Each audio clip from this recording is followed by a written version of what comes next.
Fixed deposit tax deduction పెరగడంపై తీవ్ర అసంతృప్తి. Manager తో ఘర్షణకు దిగిన కస్టమర్. అందరూ చూస్తుండగానే కొట్టుకున్న వైనం. సోషల్ మీడియాలో వైరల్ గా మారిన వీడియో. ఫిక్స్డ్ డిపాజిట్ పై ట్యాక్స్ డిడక్షన్ పెరగడం ఓ బ్యాంకు వినియోగదారుని తీవ్ర ఆగ్రహానికి గురిచేసింది. దీంతో సదరు కస్టమర్ నేరుగా బ్యాంకు వెళ్లి మేనేజర్ తో గొడవకు దిగాడు. అంతటితో ఆగకుండా చొక్కా కాలర్ పట్టుకుని కొట్టాడు. ఈ ఆసక్తికరమైన ఘటన గుజరాత్ లోని అహ్మదాబాద్ లో జరిగింది. యూనియన్ బ్యాంక్ లో జైమ్ రావల్ అనే కస్టమర్ బ్యాంక్ మేనేజర్ మధ్య బ్యాంకులో తీవ్ర ఘర్షణ జరిగింది.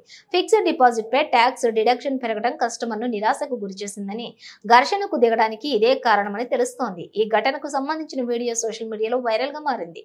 ఇద్దరు వ్యక్తులు ఒకరినొకరు కాలర్ పట్టుకుని కొట్టుకోవడం వీడియోలో కనిపించింది. మేనేజర్ ని తలపై కొట్టడం వీడియోలో కనిపిస్తోంది. కస్టమర్ తో పాటు ఉన్న ఒక మహిళ వీరిద్దరిని విడదీసేందుకు ప్రయత్నించారు. ఇద్దరిలో ఒకరి చేయి పట్టుకుని పక్కకు లాక్కెళ్తే ప్రయత్నం చేశారు.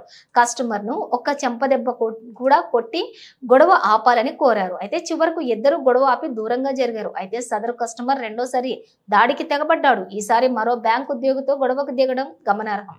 అహ్మదాబాద్ లోని వస్త్రాపూర్ లో ఉన్నటువంటి యూనియన్ బ్యాంక్ బ్రాంచ్ లో ఈ ఘటన జరిగింది. ఈ ఘటనపై వస్త్రాపూర్ పోలీసులు కేసు నమోదు చేసుకుని దర్యాప్తు చేస్తున్నారు.